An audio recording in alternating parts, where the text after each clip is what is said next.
Hi everyone. The TD Ottawa Jazz Festival would like nothing more than to welcome you to our main stage at Confederation Park, downtown Ottawa. That's our home. But as we all know, that's not going to happen.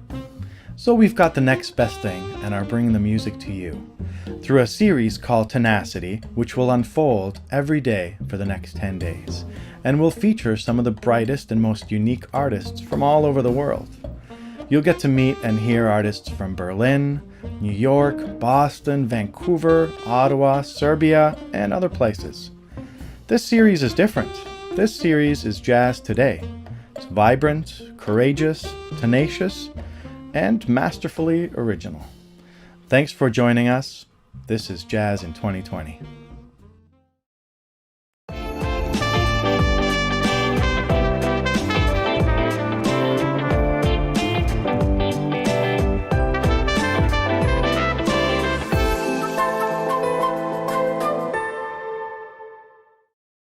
Music brings us together even when we're apart. That's why we're so proud to support Canadian music through events like the TD Ottawa Jazz Festival. It's just one more way that the TD Ready commitment is building a more inclusive tomorrow. Enjoy the show.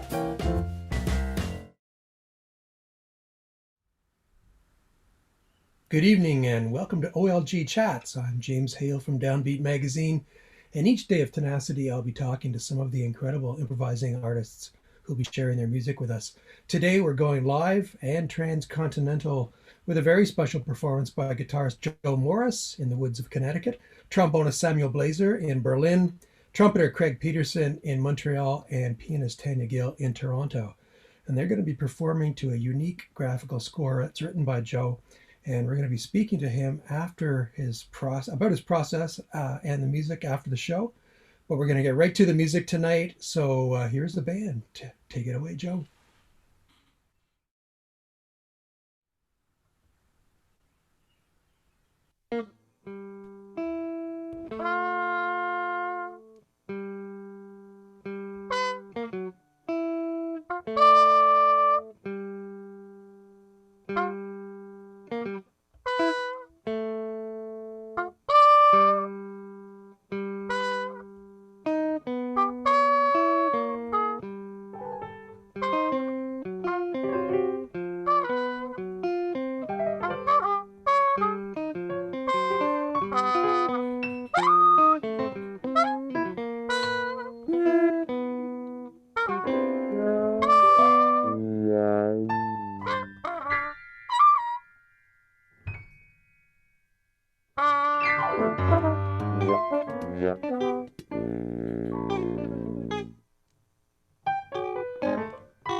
You've been listening to a live performance by Joe Morris on guitar, Samuel Blaser on trombone, Craig Pedersen on trumpet, and Tania Gill on piano. And well, they were all over the place because Joe's in Connecticut, in the woods of Connecticut. Tania is in Toronto. Craig is in Montreal. And Samuel Blaser is up really late at night in Berlin. So joining us now is Joe Morris. Joe, how you doing, man? I'm all right. I guess the obvious first question is your approach to this kind of visual scoring, and we're going to put part of it up on the screen. And I was wondering, perhaps you could walk us through how your notation works and what type of options it opens up for the musicians. Sure. Yeah, the piece is called Proximity, kind of ironically, because we're not very close to each other. It's a kind of challenge to figure out how to do that by having material that sort of forces juxtaposition. It forces distance. And this is part of an area of my music that I call instantiation. Instantiation is really a term used in technology more than anything, where encoded material is then sort of launched. And so there's a concept, there's an idea. The engineers work out all the details, all the mapping, all the coding, and then they launch it. And so in a way, with all of this material that I'm working on in instantiation, it's meant to be realized by the people who are playing it. And so as anyone, if anyone can see the score, I don't see it up on my screen, but I assume people can see it. There's 4 pages. There's sort of 3 layers of it. You can see one of them is, I guess you'd call it graphic symbols. Another one is sort of standard notation. We might call it chant notation, that it doesn't have any value on the notes. It doesn't have a key signature. It doesn't have a clef. It doesn't have a time signature. And then the bottom one has longer, and every page has different geometric sort of shapes. So the idea is that the players can approach this in a sort of horizontal way. They can read line, line, line if they like. They can assemble it all vertically if they like, and put things together or address things together. They can deal with it in a very literal way, or they can just sort of allude to it. But I do ask everybody to read it when we're playing, because that puts us in this juxtaposition state. That puts us in this state where we're contending with our own ideas and letting our individual ideas conform the music or formulate the music, rather than always listening to find the solution in the way we're playing. Does that make sense? Yeah, for sure. We had a question from an audience member on the live stream regarding how the musicians know if they've stopped playing, when, and you know exactly how to come back in, or is that left up to them? The score is accompanied by a set of instructions, and the instructions are all mine, but I get them from the sort of methodology that I also call instantiation, which is really a composite of improvisational methodologies. And so the way we interact is listed in the instructions, and there are 5 modes of interaction, and one of them is silence.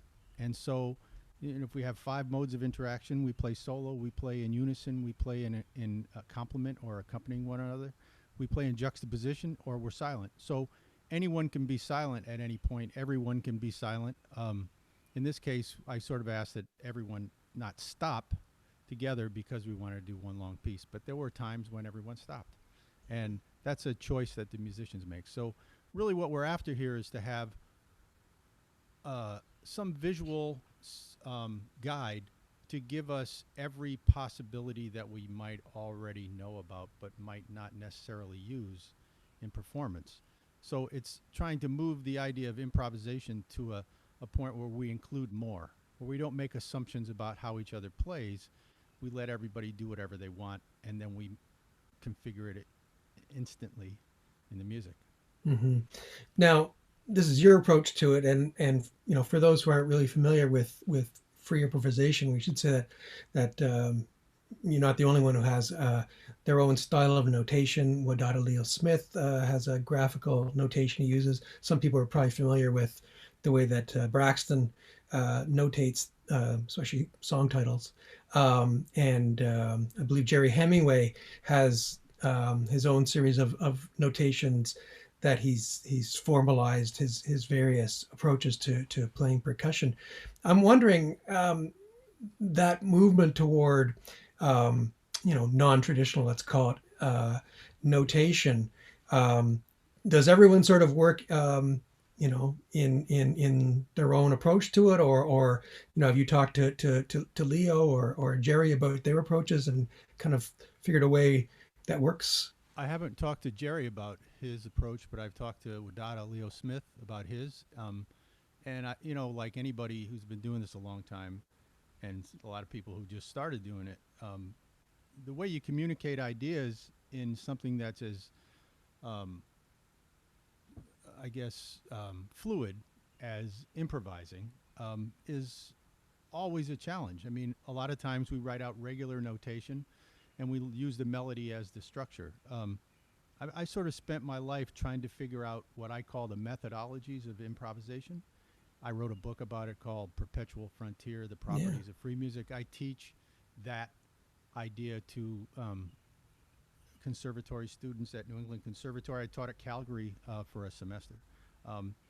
And so it's not a question of like kind of coming up with a graphic score that everybody can kind of take in general and think, okay, well, I've done stuff with Wadada and I've done stuff with Braxton, so this is similar. Obviously, like-minded people are willing to work off of things like this, people who are open-minded.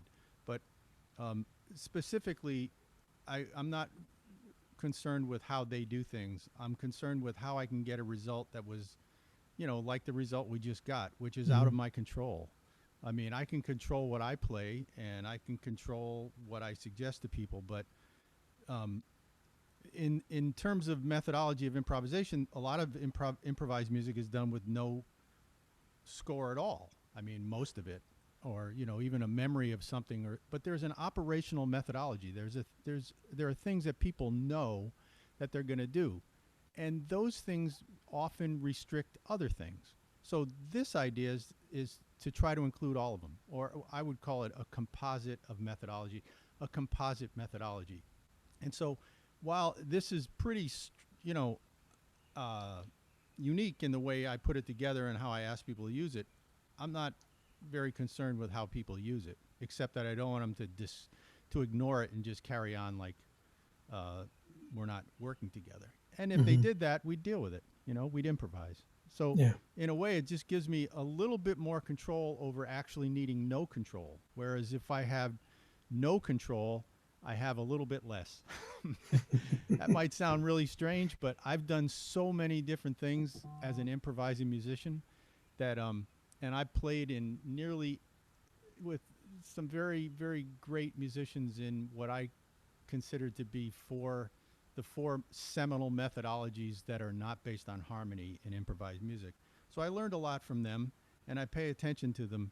And then I'm just trying always to have something that sounds fresh, that sounds like me. That's something that I did with the people I work with, so that we're here as us, and it's not really necessarily reflective of Braxton or Wadada, except that we all share the goal of being able to improvise and be creative with it and create a surprise with the music, to engage people by challenging them in the way they hear things.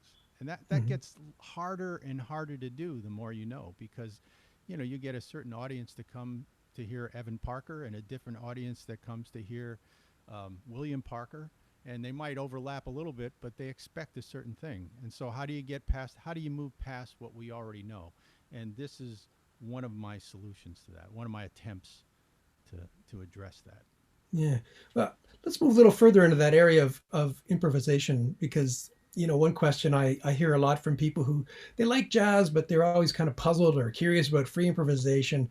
And I'm sure you hear these questions as well. It's the concepts of, being in the moment, of listening and responding. How do you describe the process? And again, here we're moving outside the area of anything that's notated, but just, if you have a group of musicians who are just getting together and playing. Well, I say, you can only play what you know how to play, but you can learn something on the spot. People show up with their interests and their abilities. A lot of people have a lot of interest and really spectacular abilities. That doesn't mean they can necessarily play together. I think the sort of mystical part of improvisation is it's a phenomenon. How do people respond in real time and make decisions? We'll never know. Let's accept it as a phenomenon, as a thing, and we don't need to know everything about it. The question is, can we use it to make some music? So to me, improvising is a way to facilitate my goal of making some complex music without having to write it all out, without having to rehearse it all the time, without having to play it once and have it always be the same. This is a way for me to engage in the engineering of a complex sound environment. And maybe it's beautiful, maybe it swings, maybe it doesn't, maybe it's harsh, maybe it's noise, depending on the situation. But I look at improvising as an action, as a verb. We're improvising. And so we show up with some expectations, and then if we're lucky, those expectations configure themselves in some contingency that we confront. And as we confront that contingency, we must make a decision. And if we make a good creative decision, then we have another contingency. And if we have a series of contingencies, then we have to constantly improvise. And we can never just settle back on what we know. These pieces, this music of mine, this instantiation music, does that for me with a bigger group of people. For instance, Tania and Samuel and Craig and I have never played together before, except in sound check for this. I know of them, and I played with Craig before. Tania is very new to me, but I knew a lot about Samuel. I knew they're serious people. They were suggested to me, and we did something that we couldn't do with any other 4 people. It would never be the same. So that part is improvising. I don't want to get too mystical about it, because one thing, I don't use the term free improvisation very much, because when all of this can be said about improvising, it's not really that free. It's methodology. It's a way of making music.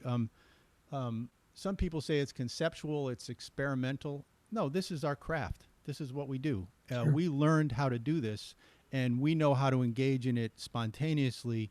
And we have, depending upon who you talk to, we have a series of solutions that we can employ based on what we know and what we can do to make the music work. And for us, it's a professional. It's a professional skill. It's our profession.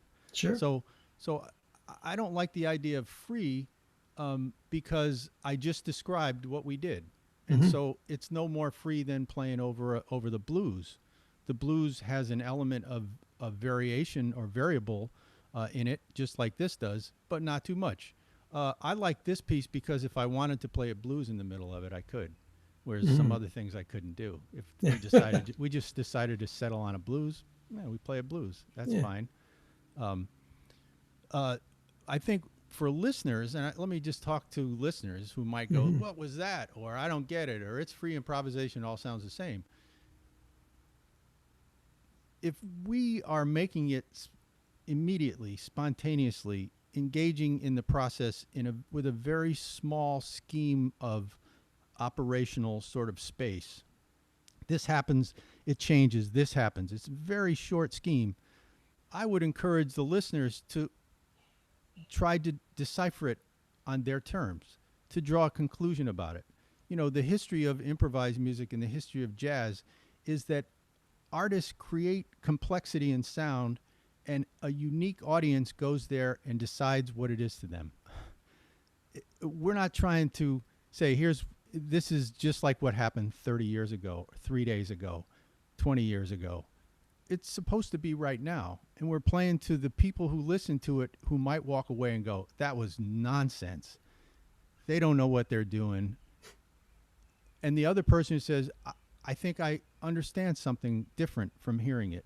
It's not meant to satisfy everybody. It's meant to create a creative, artistic challenge that gives people a moment to reflect on the nature of their existence.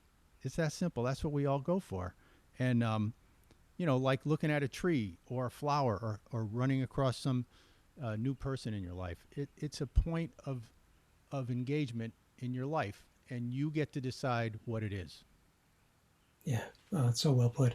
Another question from the audience, technical one, I guess, was, could the musicians hear each other when they were playing? Yes.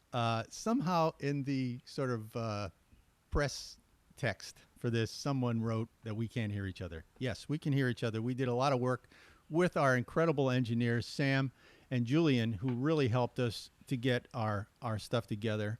And we could all hear each other, and we all listened really carefully. The things that sound disjointed to people that might make someone think, wow, they're not even listening, or they can't hear each other, I'd call that juxtaposition. In other words, we intentionally put things together that don't seem to go together because they go together to us. That's a perfect way of operating. Again, solo, unison, complement, juxtaposition, and silence. Those are the 5 modes of interaction that you can do when you're engaged in the action of making music with improvisation. If somebody can tell me a 6th one, I'd love to hear it. But we're alone, we're together. All of us can be alone at the same time. All of us can, in that case, we might all be in juxtaposition, but we also could be in unison. There's a lot of variables, and we're making decisions about what we want to do. This score helps us to do that, because if we're all playing pitches and we hear ourselves moving along, ba boo da doo da dee da, and we want to break that up, we can look at one of the other lines, which is so different in its configuration. We can let that inspire us. If we didn't have the score, we might still do that, but we might have to be accustomed to doing that and know that we've done it a lot. In this case, we can just look at the cue and do that and make up a solution for it. All of this is essentially incomprehensible. It has no value until we assign value to it by making sounds in relation to our decision making. We improvise with the visual, and that, again, it creates a contingency, a problem for us to solve, and we attempt to solve the problem. And if it works well, we may have surprised ourselves. I know I did. Finally, I want to ask you a question. For those who know your music well, you were very prolific in the 1990s and early 2000s, and I know you participated in a number of recent or relatively recent recordings with Ivo Perlman, but you seem to have put out fewer of your own recordings. And I know in the last handful of recordings that I've heard of you were mostly playing bass rather than guitar. I was wondering, does that reflect a change in focus for you, or more time devoted to your work at the New England Conservatory? With all due respect, James, or have I just missed them? Factually inaccurate. You go ahead, correct me. In the past 20 years, I've made, I believe, 120 recordings. Some of them are on bass. But one thing I stopped caring about after the 1990s, in 2020, I got a nice teaching job, and it coincided with my almost decision to quit. And one of the reasons I wanted to quit was as I got into other areas of my music, people who had been producing things for me in the 90s said, no, you can't do that. So I figured the only thing I could do is go back to where I was before I met those people and make the music I wanted to make and find a way to do it. So since then, I mean, I still record for other labels, and I have 2 labels of my own, Reedy and Glacial Erratic. I have a Bandcamp page called Glacial Erratic, Joe Morris Glacial Erratic, that has about 18 releases on it, full-length releases. I also have played a lot of bass. I've played some drums lately. I made 16 recordings this year so far. And what I stopped doing is playing the jazz promotion game, because it can't keep up with me. I don't want to, it's very easy to be thought of as a very bad person in the jazz world. And I prefer to step away from that. I call my music free music, not because it doesn't have control on it, but because I'm drawn to it because it lets me do whatever I want. The jazz business doesn't. It doesn't let me do whatever I want. When I tried to do whatever I want, it was an uphill battle until people finally decided they figured out what I did. And when I said, okay, let me challenge you again, they went, yeah, no, you do this, keep doing that, you'll be fine. That's not what this is about. In a little way, I'm an artist. I have to live to make things, to be creative. I'm not trying to be success in jazz. I love jazz. I love the idea of jazz. To me, every great musician that people think of as a jazz musician is a free music musician. In other words, they do what they think sounds good, and somebody else puts it over on a shelf and says, "This is my jazz shelf." That's a big, complicated argument that I wouldn't bother, burden everybody with now. But I am a free thinking, free recording, super busy, incredibly productive recording artist with 165 recordings out. Well, I've got to catch up. You got to sir. catch up, brother. I got to catch up. You and a lot of other people have to catch up.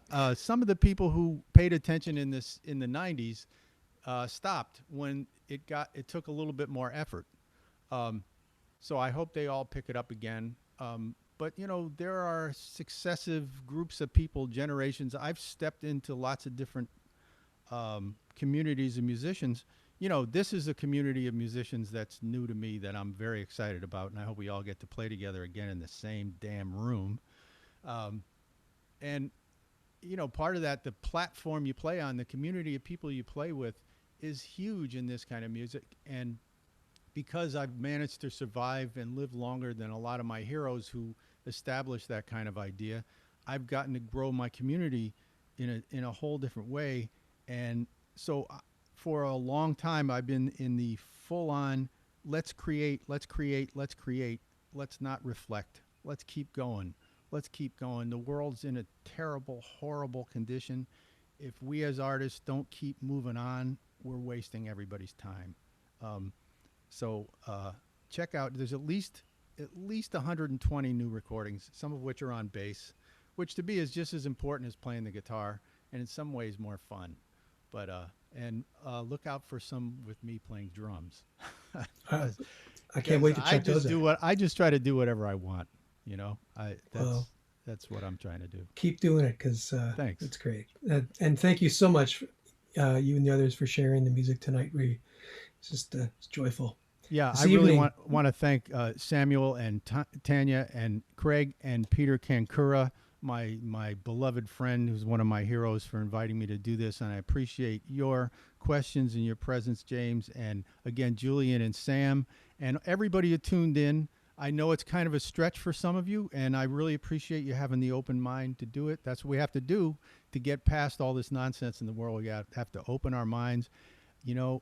Music opened my mind and still does, and I feel like it's my job to try to stretch everybody else if I can when I have the opportunity. So thank you all very much for that. Thank you, Joe. Thank you. This evening, you've been listening to a live performance by Joe Morris on guitar, Samuel Blaser on trombone, Craig Pedersen on trumpet, and Tania Gill on piano. We're here every evening until June 28th, and tomorrow we hope you'll join us again for another very special remote collaboration, this time featuring Ottawa's Kelly Lee Evans, her band, and guest saxophonist Seamus Blake. They'll be joining us here at 7 p.m. Eastern Time tomorrow. That's all for this evening. I'm James Hale.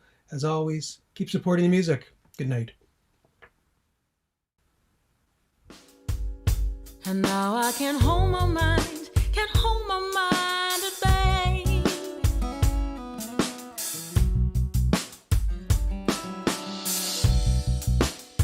Said you needed a friend. I let the rules bend, and now they're leading me away. So can you tell me who's gonna save me now? Who's gonna show me how? I'm lost, all I know. Who's gonna save me now? Who's gonna show me how? I'm lost, and you won't let me go. You could be my part-time love, my love. If I could control my love, and you hold me every day. Oh, you could be my part-time love. control